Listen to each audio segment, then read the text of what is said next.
πάντων των Αγίων μνημονεύσαντες, έτη και έτη εν ειρήνη του Κυρίου δεηθώμε.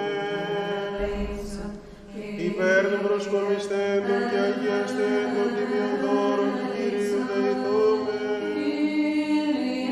Όπως ο φιλάνθρωπος Θεός ημών ο προσδεξάμενος αυτές το Άγιον και υπερουράνιον και νερών αμνηθυσιαστήρων εις μην ευωδίας πνευματικής, αντικαταπέμψει μην την Θείαν χάρη και την δωρεάν του Αγίου Πνεύματος δεηθώμε.